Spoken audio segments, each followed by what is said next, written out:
Finally আপনাদের সাথে কিছু কথা বলতে চাই। আমি আসলে কখনোই চাই নাই যে মানুষটা পৃথিবী থেকে চলে গেছে সেই মানুষটাকে নিয়ে খুব বেশি বড় কোনো কনভারসেশন আপনাদের সাথে করতে। আমার ওয়াইফ ইকরা,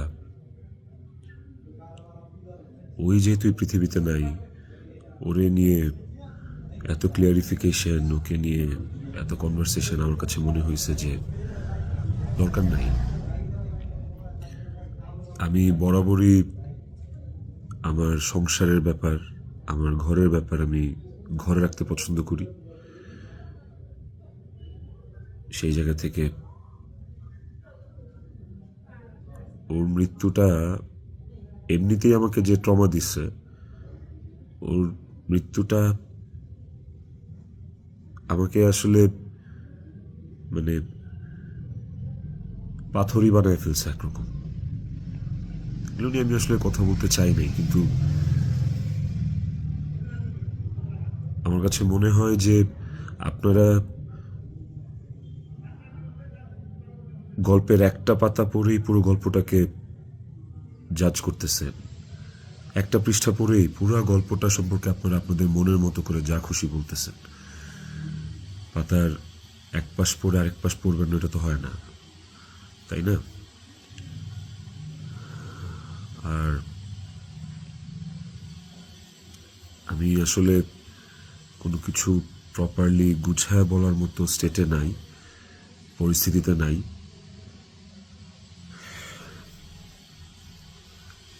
আপনাদেরকে আমি কয়েকটা কোয়েশ্চেন অ্যান্সার দেওয়ার জন্য আসলে ভিডিওটা করতেছি, যে প্রশ্নের উত্তরগুলি আপনাদের কিছুটা হলেও কনফিউশন দূর করবে।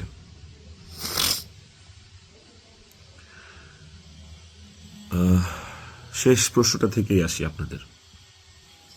আমি এই ভিডিওতে সবকিছু ক্লিয়ার করব, এভরিথিং। আমি আপনাদের প্রত্যেকটা প্রশ্নেরই উত্তর দেওয়ার চেষ্টা করব। তো আপনাদের শেষ প্রশ্নটা ছিল যে মানুষটা একটা মানুষকে ভালোবেসে ভালোবাসার প্রমাণ দিতে যে আত্মহত্যা করে চলে গেল, মরে গেল, আমি ওই মানুষটা শেষবারের মতো মুখটাও দেখতে আসলাম না? এই যে আপনাদের প্রশ্নটা, আচ্ছা আপনারা কি আমার দেশে আসার মতো পরিস্থিতি রাখছেন? হ্যাঁ, আমি দেশে আসা মাত্রই আমার উপর মব সৃষ্টি হবে। আমি দেশে আসার মাত্রই আপনারা আমাকে টাইনা ছিঁড়ে ফেলবেন। আমার ফোনে এত এত এত থ্রেটস আমি আপনাদেরকে বলে বুঝাইতে পারবো না। আমার কাছে এমনও ইনফরমেশন আসছে যে এয়ারপোর্টের বাইরে লোক রেডি করা আছে, আমি যাওয়া মাত্রই they will gonna hit me, they will gonna kill me. Police ধরে নিয়ে গেলে ওকে, আমি সেটা আইনিভাবে ফেস করব, কিন্তু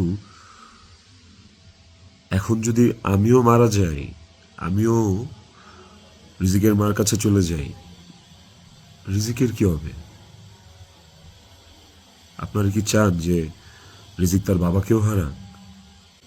এই ছেলেটার কি দোষ? এই ছেলেটা বড় হবে না? ও কিভাবে বাঁচবে? মায়ের অভাব কেউ পূরণ করতে পারে না। যে মানুষটা বাইচা আছে, বাপ, ওই বাপের অভাব কিভাবে পূরণ হবে তাইলে? মাও থাকবে না, বাপও থাকবে না? আপনারা এটা চান? আমার ইকরার শেষ মুখটা আপনারা আমাকে দেখতে দেন নাই। আমার ইকরার শেষ মুখটা ইকরার পরিবার আমাকে দেখতে দেয় নাই।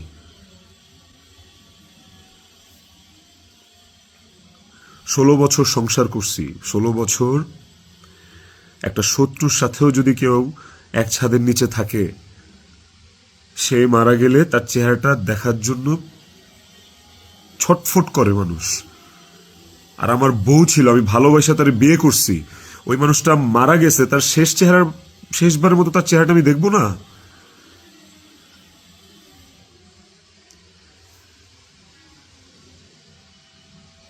এখন আমি না আসলে আপনাদের সাথে এখানে কোনো ফেক কথাবার্তা, মানে ফেক কান্নাকাটি, ফেক আপনাদের থেকে ইমোশন নেয়া এগুলো নিয়ে কথা বলার জন্য আমি আসি না। আমি আপনাদেরকে আমার জায়গাটা আমি ক্লিয়ার করতেছি। আমি নাম হয়ে গেছি।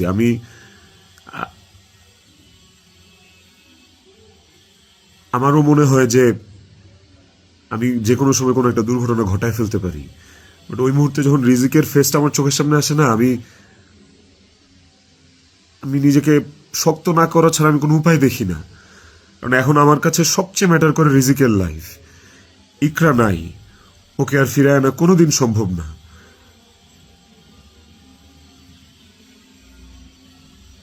আমার কাছে এখন সবচেয়ে বেশি প্রায়োরিটি হচ্ছে রিজিকের জীবনটা।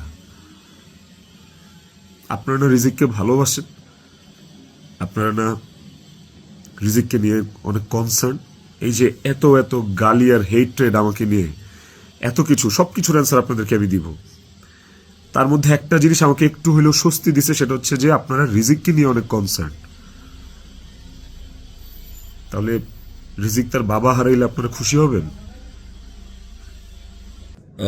আপনাদেরকে আরেকটা কথা বলবো, সেটা হচ্ছে যে আপনারা অনেকেই বলতেছেন যে এদিকে বউ মারা গেছে অথচ আমি আসতেছি না, নেপাল থেকে আসতে কয় ঘন্টা লাগে, নেপাল কি মঙ্গল গ্রহে নাকি, অনেক অনেক কথা বলতেছে।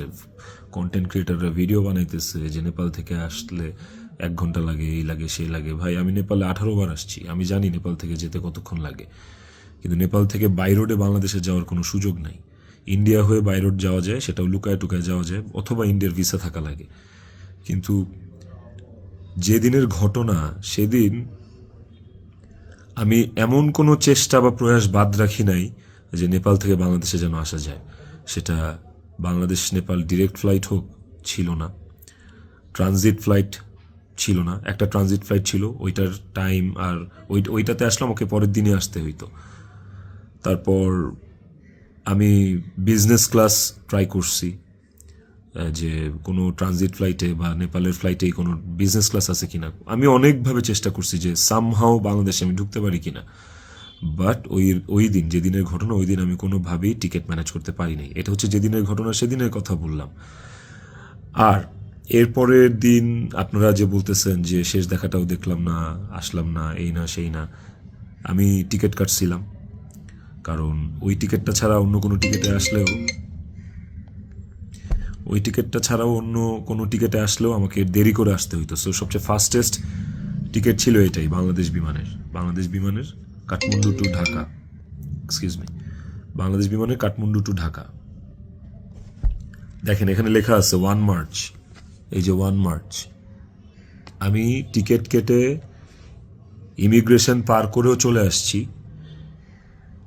তারপরে যেটা হয়েছে, আমার কাছে ইনফরমেশন আসছে যে এয়ারপোর্টে এভরিথিং ওয়াজ রেডি। আমি ঢোকা মাত্রই আমাকে হিট করবে বা আমাকে পুলিশের হাতে পড়ার আগেই আমাকে যা করার করবে। তো ওই অবস্থায় তো আমি দেশে ঢুকবো না। এবং এর সাথে শুধু আমার কাছের মানুষজনই যে জড়িত তা না, আর অনেক মানুষজন জড়িত। আমি পুরোটা না বলি, কাউকে ছোট করতে চাই না বা কাউকে আমি এখনই দোষ দিতে চাই না। তো আমি যখন বুঝতে পারলাম যে আমি দেশে আসা মাত্রই আমার উপর অ্যাটাক হবে এবং এটা হিতের বিপরীত হবে, এবং এখন মব হলে যেটা হয় যে পুলিশও আসলে অনেক সময় নিরুপায় হয়ে যায় সিচুয়েশনে, ওই জিনিসটা অ্যাভয়েড করার জন্য যে আমার কিছু হইলে এখন আমার ছেলের কী হবে, আমার ছেলে তো আমার পথ চেয়ে বসে আছে, ওই ব্যাপারটা যখন আমি জানতে পারি, ক্লিয়ারিফাই হই, তখন আমি ইমিগ্রেশন ক্রস করার পরেও আমি অফলোড হই। দেখেন এখানে রিজেক্টেড লেখা আছে, অফলোড হওয়ার। তো এই ছিল রিজন। আর যারা বলতে চাচ্ছেন যে আমি আসি নাই, আমার আসার ইচ্ছা নাই, দেখার ইচ্ছা নাই, খুবই বুলশিট কথা এবং ভুল কথা। আমার বউ মারা গেছে, যার সাথে আমি 16 বছর কাটাইছি, যারা আমি ভালোবেসে বিয়ে করছি, যাকে আমি ভালোবাসছি, তার শেষ মুখটা আমি দেখতে আসবো না, এটা শুনতে পাইলেও বা এটা শোনার পরও আসলে আমার কলিজাটা কাঁপা ওঠে, আমার ছটফট করে। আমি যখন আপনাদের রিলস দেখি, আমি যখন আপনাদের ভিডিও দেখি যে কবরে শোয়ানো হচ্ছে, কবর খোঁড়া হচ্ছে, লাশের গাড়ি যাচ্ছে, ভাই আমি ঠিক থাকতে পারি না। আমার ভেতরটা যে কেমন ছটফট করে, আমি আপনাদেরকে এটা বুঝাইতে পারবো না। এটা বুঝানোর সাধ্য কারণ নাই, যার যায় সে বুঝে, বিশ্বাস করেন, যার যায় একমাত্র সে বুঝে, আর কেউ না। আপনাদের অনেক বড় একটা প্রশ্ন, অনেক বড় একটা জানতে চাওয়া যে ইকরার সাথে আমার এমন কি কথা হইল যে ইকরা সুইসাইড করতে বাধ্য হয়েছে। ইকরার সাথে আমার ভিডিও কলে ইকরা এমন কি দেখলো যে ইকরা আত্মহত্যা করলো। তো নেপালে আসার পর থেকে সমস্ত কনভারসেশন ইকরার সাথে আমার শেষ পর্যন্ত আমি আপনাদেরকে প্রোভাইড করব। কমেন্ট সেকশনে আপনারা দেখবেন, দেখলে আপনারা বুঝতে পারবেন যে আসলে কি ঘটছে বিষয়টা। আরেকটা যে বিষয় সেটা হচ্ছে যে কিছু স্ক্রিনশট ঘুরে বেড়াচ্ছে ফেসবুকে, সোশ্যাল মিডিয়াতে, যে ওখানে লেখা আমি ইকরাকে বলতেছি আমি ওকে ডিভোর্স দিয়ে তিথিকে বিয়ে করব, অ্যান্ড আপনারা ভাবতেছেন এই জন্য ইকরা সুইসাইড করছে। আপনাদেরকে বলতে চাই ওই স্ক্রিনশটটা পুরোটাই ফেক।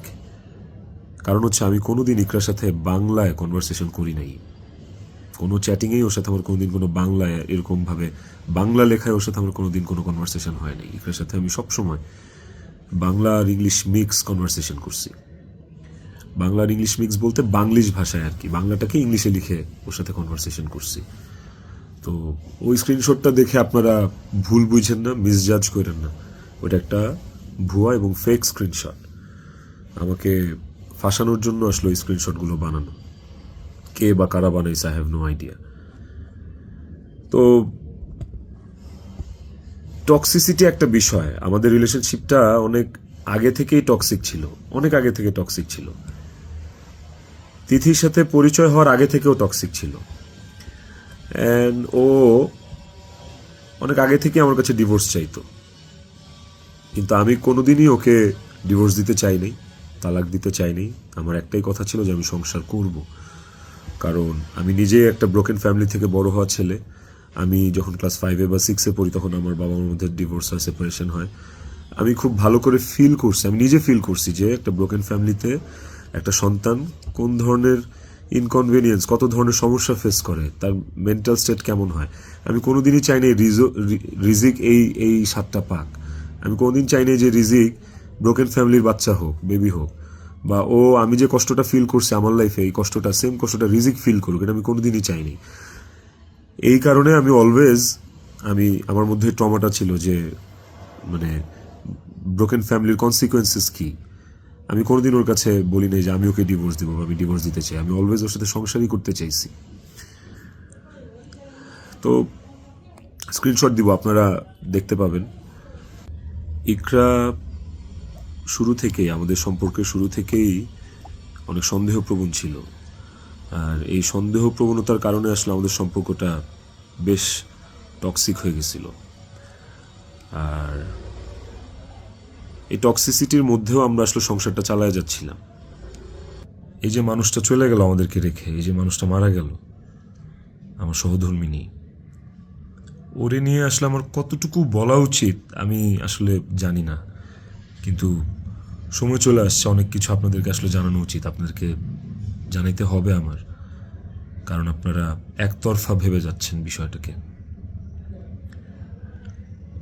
ওর কিছু বদভ্যাস ছিল, ওর জেনুইন কিছু বদভ্যাস ছিল যেগুলো আসলে ওকে আরও ক্রেজি করে ফেলছে, যেগুলো ওকে আরও মানে এমনি তো বাইরের মানুষ থেকে ট্রিগার্ড হইতো, ওই জিনিসগুলো ওকে আরও পেয়ে বসতো আর কি। এই বিষয়গুলো আসলে আমি জাস্ট মুখের কথা বলতেছি না, আমার কাছে প্রমাণ আছে। ইভেন আমি আপনাদেরকে এগুলো সব শেয়ার করব পরের ভিডিওতে with documents and all. Iqra triggered হয়েছে, কিন্তু সেটা আমি করি নাই। ইকরা ট্রিগার্ড হয়েছে আমারই কিছু ভাই ব্রাদার, কিছু কাছের মানুষ, যারা ওর আমার দুজনেরই কমন সার্কেল, যাদের সাথে ইকরার আমি দুজনই খুব ইন্টিমেট ছিলাম। ওরা ডে বাই ডে ওকে ট্রিগার করে করে আজকে এই জায়গায় নিয়ে আসছিল। এবং এই মানুষগুলা তো থার্ড পার্সন আমার জীবনে। একটা সংসার তখনই টক্সিক হয় যখন বাইরের মানুষরা ওই সংসারের মধ্যে ইনভলভ হওয়া শুরু করে, বাইরের মানুষগুলা ওই সংসারে হাজবেন্ডকে বা ওয়াইফকে ট্রিগার করা শুরু করে। তো এই মানুষগুলোর সম্পর্কে আমি পরে অন্য একটা ভিডিওতে হয়তো বলবো, বা এই মানুষগুলোর সম্পর্কে ওরা যারা নিজেদেরকে কাকরাইল মসজিদের ইমাম সাহেব মনে করতেছে, মনে করে আমার সংসারে ইন্টারফেয়ার করছে, তাদেরকে নিয়ে পরে কথা বলবো উইথ প্রুফ। কিন্তু এখন আসলে আমি এইসব বিষয়ে বা অন্য কাউকে এক্সপোজ রিভিল করার মতো আসলে মেন্টাল পরিস্থিতিতে নাই। আমি কতটুকু গুছায় কথা বলতে পারতেছি আমি সেটাও জানি না, কিন্তু আমি ইকরাকে সুইসাইড করতে ট্রিগার করি নাই, শি ওয়াজ ট্রিগার্ড। এবং এই বিষয়টা আপনারা, আমি যে স্ক্রিনশটগুলো প্রোভাইড করব ওই স্ক্রিনশটগুলো দেখলে আপনারা বুঝবেন, যেখানে একটিবারের জন্য আমি ওকে কোথাও বলি নাই যে আমি ওর সাথে থাকবো না। আর আমার পুরো কনভারসেশনে আমি কখনো ওকে গালিগালাজ করি নাই, আপনারা সেটা পাবেন না। বরঞ্চ ও আমাকে অনেক গালিগালাজ করছে, অনেক উল্টাপাল্টা কথা বলছে, অনেক থ্রেট দিচ্ছে, অনেক কিছু করছে। তো আমি ট্রিগার করি নাই, আমি অন্তত চাই নাই যে ও সুইসাইড করুক। আমার কাছে ইকরা শুধু আমার ওয়াইফ ছিল না, আমার কাছে এত টক্সিসিটির পরে এসেও ইকরা আমার কাছে আমার সন্তানের মা ছিল। এটা আমার কাছে অনেক বড় একটা ব্যাপার ছিল। আপনাদের আরেকটা বড় প্রশ্ন বা জানার ব্যাপার ছিল যে ইকরার মৃত্যুর আগে ওর ভিডিও কলে ও এমন কি দেখছে বা আমি এমন কি বলছি ভিডিও কলে যে কারণে ও বাধ্য হয়েছে সুইসাইড করতে। আপনাদেরকে যে স্ক্রিনশটটা দিব ওই স্ক্রিনশটটাতেই আপনি নিচে গেলে দেখতে পারবেন যে একটা কনভারসেশনের পরে ওর সাথে আমার একটা 22 সেকেন্ডের ভিডিও কল। ওই ওই 22 সেকেন্ডের ভিডিও কলটার বিষয় বলি। ও আমাকে কল দিচ্ছে, আমি ফোনটা ধরছি, ধরার পর ও আমাকে বলছে যে আমার শেষবারের মতো দেখে না, আমার আর জীবনে কোনোদিন দেখবি না। তো ওর ওই কথাটা শোনার পরে আমার কাছে মনে হয়েছে যে আমি খুব ঘাবড়ে গেছি, আমি ভয় পেয়ে গেছি যে নিশ্চয়ই কোনো একটা দুর্ঘটনা ঘটবে। সাথে সাথে আমি আমার অ্যাসিস্ট্যান্টকে কল দিছি যে ম্যাডাম পাগলামি করতেছে, ম্যাডাম রে তাড়াতাড়ি যা দেখ ম্যাডাম কি করতেছে, তাড়াতাড়ি পাগলামি করতেছে। ওই অ্যাসিস্ট্যান্টের সাথে কথা বলার সময় আমার ফোনে ওই কথা বলা অবস্থাতে আরেকটা ভিডিও কল আসছে। অ্যাসিস্ট্যান্টকে আমি হোয়াটসঅ্যাপে কথা বলতেছিলাম, মেসেঞ্জারে আমার কলটা, ভিডিও কলটা আবার আসছে ইকরার থেকে। তো অ্যাসিস্ট্যান্টের সাথে কথা বলতে বলতে ওই কলটা রিসিভ করতে পারি নাই। অ্যাসিস্ট্যান্ট ততক্ষণে ম্যাডামের ওখানে গেছে, আর আমার কলটা যেহেতু আমি ধরতে পারি নাই, তারপর আমি অ্যাসিস্ট্যান্টের সাথে কথা শেষে আমি নিজে কল ব্যাক করছি। তারপর আর ওই কল ওখান থেকে আর কখনো রিসিভ হয় নাই। তো আমার কথা হচ্ছে যে আমার কথা ভাবে নাই, মানলাম। আমার ছেলেটা রিজিক পর্যন্ত যে ওকে গেটে ধাক্কা দিচ্ছে, নক করছে, বলছে যে মা দরজা খুলো, মা দরজা খুলো। রিজিকের কণ্ঠস্বরটা কি ওর কানে যায় নাই? রিজিকের প্রতি কি ওর একটু মায়া কাজ করে নাই রিজিকের কথাটা শোনার পরে? তো এই ভিডিও কলের বিষয়টাও আপনাদেরকে আমি ক্লিয়ার করলাম। আই হোপ আপনারা স্ক্রিনশট দেখলে বুঝতে পারবেন। এবার আসেন নেপালের শুটিং প্রসঙ্গ।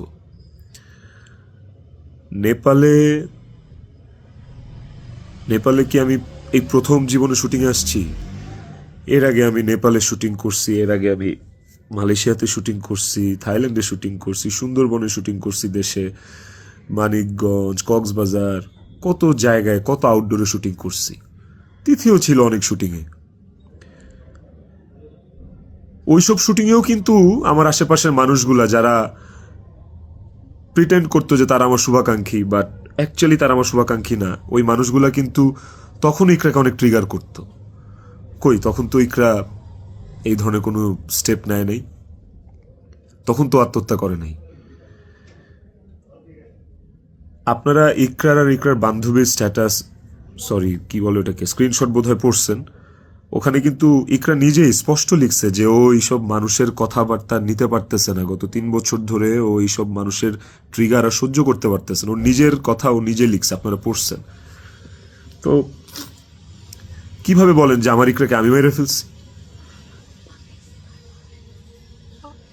আমার ইকরাকে এইসব মানুষ মেরে ফেলছে, এরা মেরে ফেলছে ট্রিগার করতে করতে, ওর কান ভরতে ভরতে। ইকরা ওয়াজ সো সফট হার্টেড, ও বাইরে থেকে অনেক শক্ত কিন্তু ভেতরে খুব নরম একটা মানুষ ছিল। ওকে খুব সহজে ম্যানিপুলেট করা যাইত, ও মানুষের কথা বিশ্বাস করতো কারণ ও খুব সহজ সরল ছিল। তো এই আশেপাশের মানুষগুলো এই সুযোগটাই আসলে কাজে লাগাইছে, আশেপাশের মানুষগুলো এই চান্সটাকেই আসলে ইউটিলাইজ করছে। আপনারা অনেকেই বলতেছেন যে বউ ডিপ্রেশনে আছে আর জামাই নেপালে গার্লফ্রেন্ডের নিয়ে ফুর্তি করতেছে, বার্থডে উদযাপন করতে গেছে, এই ধরনের কথাবার্তা আপনারা অনেক বলতেছেন। দেখেন, এই নেপালে শুটিংয়ের আসার কিছুদিন আগে আমার নিজেরও বার্থডে ছিল। আমার বউ সুন্দর করে আমাকে সারপ্রাইজ দিচ্ছে, আমার ছেলে নিজের হাতে সাজাইছে, বাসায় আমার বার্থডে সেলিব্রেট করছে। তাইলে কি আমার বউ ডিপ্রেশনে ছিল? ডিপ্রেশনে থেকে আমাকে এত সুন্দর সারপ্রাইজ দিয়ে আমার বার্থডে সেলিব্রেট করছে। ওই ছবিগুলো তো ফেসবুকে আছে, কিছুদিন আগের ছবি। আর নেপালের যে বিষয়টা, তার আগে বলি যে আমরা যারা ইন্ডাস্ট্রিতে কাজ করি, আমাদের যখন কারো জন্মদিন থাকে সেটের, সেটা যেই হোক, সেটা হিরো হোক, হিরোইন হোক, ডিরেক্টর হোক, প্রডিউসার হোক, একটা মেকআপ আর্টিস্ট হোক বা একটা প্রোডাকশন বয় হোক, আমাদের শুটিং সেটে যখন কারোর জন্মদিন থাকে, আমরা সবাই শুটিং টিম থেকে, শুটিং ইউনিট থেকে তার জন্মদিনটা সেলিব্রেট করার চেষ্টা করি। কারণ আমরা সবাইকে ফ্যামিলি মেম্বার মনে করি। কেক কাটি ওই মানুষটাকে খুশি করার জন্য। তো ওই শুটিংয়ের মধ্যে, নেপালের শুটিংয়ের মধ্যে তিথির জন্মদিন, একটা অ্যাক্টরের জন্মদিন, আমাদের নায়িকার জন্মদিন, ওইটা কেক কেটে সেলিব্রেট করাটা কি দণ্ডনীয় অপরাধ আমার জন্য? আর আমি তো সেলিব্রেট করি নাই, আমার তো সেলিব্রেশন ছিল না, পুরো ইউনিট সব কিছু অ্যারেঞ্জ করছে। আমি একটা কেকও দেই নাই, আমি একটা গিফটও দেই নাই ওকে। যে যার যার মতো গিফট দিচ্ছে, কেক আনছে, সুন্দর করে সবাই মিলে ইউনিটের পক্ষ থেকে আমরা ওর বার্থডেটা সেলিব্রেট করছি। এবং ওর বার্থডেটা যে সেলিব্রেট করছি সেটাও চেষ্টা করছি খুব লোকিভাবে করার। স্টিল অনেকে ছবি তুলছে, দিছে, বাট আমার কাছে মনে হয়েছে যে এই জায়গায় তিথির জায়গায় বিধি থাকতে পারতো, এই জায়গায় আমি থাকতে পারতাম, এই জায়গায় অনেকেই থাকতে পারতো। ধরেন এই নেপালে শুটিংয়ে আসার কিছুদিন আগে আমার জন্মদিন ছিল, তখন আমি একটা শুটিংয়ে ছিলাম। সেই শুটিংয়ে আমার জন্মদিন কেক কেটে উদযাপন করছে সেটে। তো আপনারা কি বলবেন যে আমার জন্মদিন উদযাপনের জন্য ওই দিন শুটিং রাখা হয়েছে, শুটিং করা হয়েছে? আর নেপালের মতো একটা আউটডোর শুটে এমনি যাওয়া যায় না। একটা আউটডোর শুটের অনেক প্ল্যান লাগে, যেটা 1-1.5 মাস আগে থেকে করা লাগে। যে আউটডোর শুটের স্ক্রিপ্ট থাকা লাগে, অনেক কিছু আছে। আর্টিস্টদের স্কেডিউল, অ্যাকোমোডেশন, ট্রান্সপোর্টেশন, টিকিট, অনেক কিছু থাকে। সো বার্থডে উদযাপন করার জন্য নেপাল গেছি, এই কথাটাও আসলে যারা ইন্ডাস্ট্রির তারা আসলে এই কথাটা বলতে পারে না। বাইরের মানুষদেরকে আমি আর কি বলবো? তো এই বিষয়টাও আপনাদেরকে ছোট করে একটু ক্লিয়ার করলাম। আই হোপ এই জিনিসটাকেও আপনারা সহজ এবং সরলভাবে দেখবেন, এটাকে খুব জটিলভাবে দেখার কিছু নাই। আপনারা অনেক জায়গায়, অনেক ছবিতে, অনেক পোস্টে হয়তোবা দেখে থাকতে পারেন যে ইকরা এবং তিথি একই সাথে আছে, একই জায়গায় আছে, হয়তোবা কোনো পার্টিতে বা কোনো কফি শপে বা যে কোনো আড্ডায়। এরকম অনেক অনেক মোমেন্টস আমাদের একসাথে আছে, আমিও ছিলাম।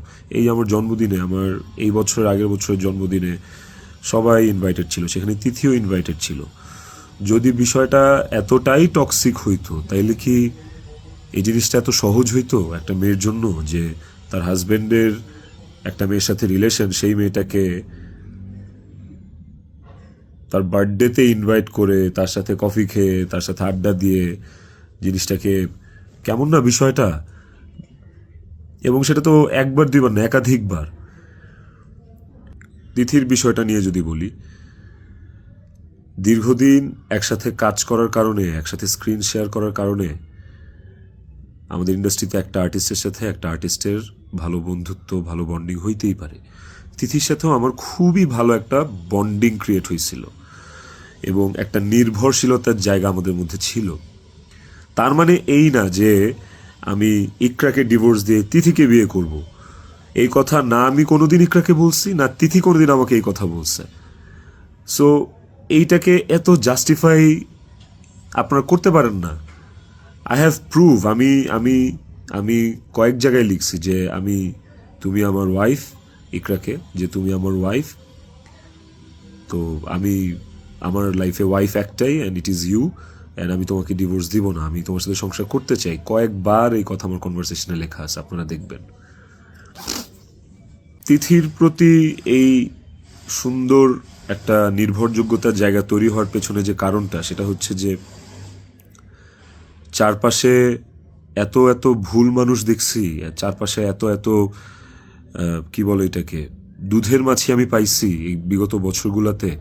ওকে আমার কাছে অনেস্ট মনে হয়েছে, ওকে আমার কাছে ডেডিকেটেড মনে হয়েছে। আমার কাছে মনে হয়েছে যে অন্তত এই মানুষটা আমার জন্য ক্ষতিকারক না।